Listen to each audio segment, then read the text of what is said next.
मित्रों, हम संवाद करते हैं कि अपने जीवन में कर्तव्य भाव या भलाई का भाव किस तरीके से विकसित करें। हम अपने दैनिक व्यवहारिक जीवन में सुबह से लेकर शाम तक हर किस्म के, हर स्तर के, हर क्षेत्र के, हर तरह के लोगों से बातें करते हैं, मुलाकातें करते हैं, संवाद करते हैं। अब जब भी जिस तरीके के व्यक्ति से हमारी मुलाकात होती है, उसी के अनुसार हमारे सोचने का, समझने का और विचार करने का और भाव तल का नज़रिया बदलता रहता है।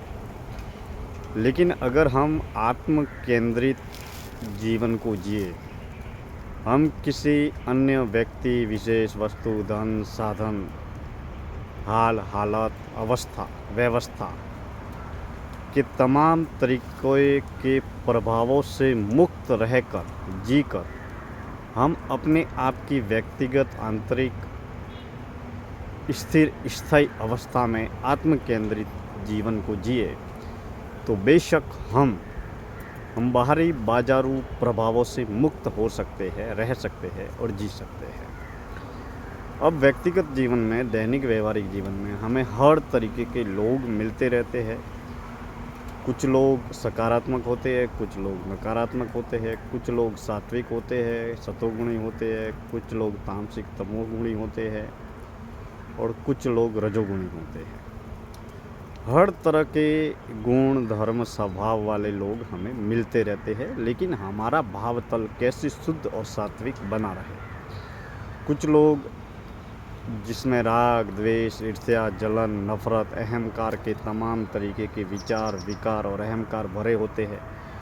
कुछ लोगों में सेवा, दया, करुणा, त्याग, तपस्या के सात्विक सतोगुणी भाव विद्यमान होते हैं। लेकिन हमें हमेशा अपने भाव तल को शुद्ध रखने के लिए हमेशा मंगल मैत्री भाव का, भलाई के भाव का, सेवा के भाव का, त्याग के भाव का और प्रति व्यक्ति में, प्रति इंसान में भगवान को देखने का प्रबल भाव विकसित करना चाहिए। किसी भी आत्मा को, वो भले पशु, पक्षी, जीव, जंतु, जानवर हो या इंसान हो, आदमी हो या औरत हो, भला हो या बुरा हो, अमीर हो या गरीब हो, छोटा हो या बड़ा हो, लेकिन जब हम आत्मा को परमात्मा के रूप में देखते हैं, इंसान को भगवान के रूप में देखते हैं, जीव को शिव के रूप में देखते हैं, तो स्वतः हमारे धीरे धीरे करके जो बुराई का भाव है, राग का भाव है, द्वेष का भाव है, ईर्ष्या का भाव है, जलन का भाव है, नफरत का भाव है, अहंकार का भाव है, तमोगुणी, तामसिक या बुरा भाव है, वह भाव धीरे धीरे करके स्वतः स्वाभाविक रूप से खत्म होता चला जाता है। अर्थात विशेष रूप से महान क्रांतिकारी रूपांतरण तो भक्ति के माध्यम से, मौन के माध्यम से, ध्यान के माध्यम से ही होगा, क्योंकि शरीर की, देह की, पंच तत्वों की बाहरी धुलाई या सफाई नहाने से या साफ़ सुथरे रहने से या स्वच्छ कपड़े पहनने से हो जाती है, लेकिन मन के विचारों को साफ़ सुथरा रखना, स्वच्छ रखना, सात्विक रखना और भाव तल को भीतर के तल पर शुद्ध सात्विक रखने के लिए हमें भक्ति के माध्यम से, मौन के माध्यम से, ध्यान के माध्यम से, साधना के माध्यम से अपने अंतःकरण को शुद्ध और सात्विक बनाए रखना चाहिए। यह तो हुई आंतरिक अंतर्मुखी साधना के तल की बात है। लेकिन जब हम दैनिक व्यवहारिक जीवन में हर तरीके के लोग मिलते हैं, हर विचारों के लोग मिलते हैं, भले बुरे सब लोग मिलते हैं, उन लोगों के प्रति शुद्ध और सात्विक भाव भीतर से अपने तल पर बनाए रखने के लिए हमें हमेशा भलाई के भाव को अंतःकरण में विकसित करना चाहिए। हर इंसान में भगवान, हर जीव में शिव, हर आत्मा में परमात्मा को देखने के प्रबल भाव को भीतर के तल पर विकसित करना चाहिए। जितना हमारे भीतर शुद्ध भाव, सात्विक भाव, सतोगुणी भाव, सेवा का भाव, दया का भाव, करुणा का भाव, भलाई का भाव विकसित होगा, उतना ही हम जीवन में एक चहुमुखी विकास भी करेंगे,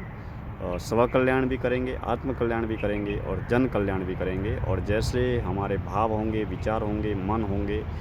उसी के तल पर हमारी अंतःकरण की ऊर्जा का निर्माण होगा, और वही अंतःकरण भीतर के तल पर जिस ऊर्जा शक्ति का निर्माण होता है, या जिस ऊर्जा शक्ति का हम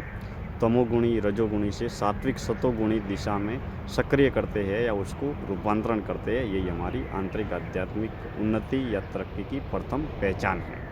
इसके लिए जीवन में कृतज्ञ भाव, भलाई के भाव को सदैव विकसित करते रहना चाहिए। मित्रों, आज की इस जीवन दर्शन यात्रा में इतनी बातें। हम समय समय पर कई विषयों को लेकर सार्थक संवाद करते रहेंगे। आप सब दिनेश्वर माली ऑफिशियल के यूट्यूब चैनल पर इस जीवन दर्शन यात्रा से जुड़े हैं, इसके लिए बहुत बहुत धन्यवाद।